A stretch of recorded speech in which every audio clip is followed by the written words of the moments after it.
Angamaly little flower ഹോസ്പിറ്റലിലെ senior ഡെർമറ്റോളജിസ്റ്റും കോസ്മെറ്റോളജിസ്റ്റുമായ doctor വീണ ഗോപിനാഥ്.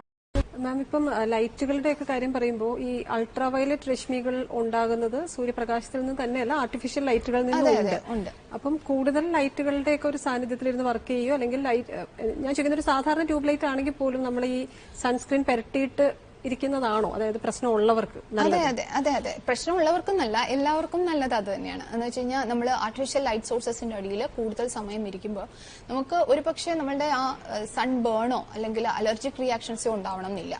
മറിച്ച് നമുക്ക് പക്ഷേ ഏജിങ് പ്രോസസ്സ് കൂടുതൽ ത്വരിതപ്പെടുത്താൻ അതെന്ന് വെച്ചാൽ അതൊരു പതുക്കെ ഉണ്ടാകുന്ന, സാവധാനം ഉണ്ടാകുന്ന ഒരു ചേഞ്ച് അല്ലേ. അപ്പൊ നമ്മൾക്ക് അങ്ങനെയുള്ള ചേഞ്ചസ് കൂടുതലാവാൻ എപ്പോഴും ഈ അൾട്രാവയലറ്റ് റേസ് നമ്മളെ സഹായിക്കും. ആർട്ടിഫിഷ്യൽ ലൈറ്റ് സോഴ്സസ്, വയലറ്റ് ലൈറ്റുകളുടെ അല്ലെങ്കിൽ ബ്ലൂ ലൈറ്റ്സിന്റെ ഒക്കെ അടിയിലിരുന്നു കഴിഞ്ഞാൽ നമുക്ക് തീർച്ചയായിട്ടും അൾട്രാവയലറ്റ് ലൈറ്റ്സിന്റെ എക്സ്പോഷർ ഉണ്ട്. പിന്നെ നമ്മൾ അങ്ങനെയുള്ളവരുടെ അടുത്ത് യെല്ലോ ലൈറ്റ്, നമ്മൾ ഇൻകാൻഡസൻ ലാമ്പുകളില്ലേ, അതിൽ അത്രയധികം അൾട്രാവയലറ്റ് റേസ് ഇല്ല. മഞ്ഞ ലൈറ്റ് അല്ലേ അതിൽ നിന്ന് വരുന്നത്, അതിൽ അൾട്രാവയലറ്റ് റേസ് കുറവാണ്. അപ്പൊ നമ്മൾ വൈറ്റ് ലൈറ്റിന്റെ അടിയിൽ അല്ലെങ്കിൽ ഈ ബ്ലൂ ലൈറ്റ്സിന്റെ അടിയിൽ ഇരിക്കുന്ന എല്ലാവരും തന്നെ സൺസ്ക്രീനുകൾ ഉപയോഗിക്കുന്നതാണ് എപ്പോഴും നല്ലത്. നമുക്കൊരു പ്രേക്ഷക ചേരുന്നു. സമ, കേൾക്കാമോ? സമ, കേൾക്കാമോ? കോളർ ഡ്രോപ്പ് ചെയ്തു. മാം, ഇപ്പം വെയിൽ കൊള്ളുമ്പോൾ ചിലർക്ക് സ്കിൻ അലർജി ഉണ്ടാകുന്നുണ്ടെന്ന് പറഞ്ഞു.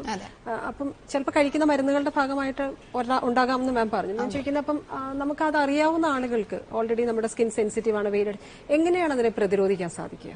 അതെ, അത് നമ്മൾ ഈ അൾട്രാവയലറ്റ് റേസ് പതിക്കുമ്പോഴുണ്ടാകുന്ന അലർജിയെ നമ്മൾ പോളിമോർഫസ് ലൈറ്റ് ഇറപ്ഷൻ എന്നാണ് പറയുന്നത്. അത് അത്ര അസാധാരണമായ, എന്ന് വെച്ചാൽ അത്ര വളരെ സാധാരണയായിട്ട് നമ്മൾ കണ്ടുവരാറുള്ള ഒരു അലർജി തന്നെയാണ്. ഇതിനെ പ്രതിരോധിക്കുന്നത് നമ്മൾ ഈ പറഞ്ഞതുപോലെ തന്നെയാണ്. അതായത് നമുക്ക് ക്ലോത്ത് വെച്ചിട്ട് വേണമെങ്കിൽ പ്രതിരോധിക്കാം. ക്ലോത്തിന് നമ്മുടെ സൺലൈറ്റിന് എഗെയിൻസ്റ്റ് ആയിട്ട് പ്രൊട്ടക്ഷൻ ഉണ്ട്. അതുകൊണ്ട് വേണമെങ്കിൽ നമുക്ക് ആ ഭാഗങ്ങളെല്ലാം കവർ ചെയ്യുന്നത് പോലെ ആക്കി അതുപോലുള്ള കോളർ ഉള്ളതും കൈകൾ നീണ്ടതുമായ ഡ്രസ്സുകൾ ഉപയോഗിക്കാം. ബാക്കി വെളിയിൽ കാണുന്ന ഭാഗങ്ങളിലേക്ക് സൺസ്ക്രീൻ ലേപനങ്ങൾ പുരട്ടുകയും ചെയ്യാം. പിന്നെ കുടകൾ ഉപയോഗിക്കുക, അതുപോലെ തന്നെ വൈഡ് റിംഡ് ഹാറ്റ്സ് ഉപയോഗിക്കുക. ഇതെല്ലാം നമുക്ക് ഈ സൺലൈറ്റിന്റെ അലർജിയിൽ നിന്ന് രക്ഷപ്പെടാനുള്ള മാർഗങ്ങളാണ്.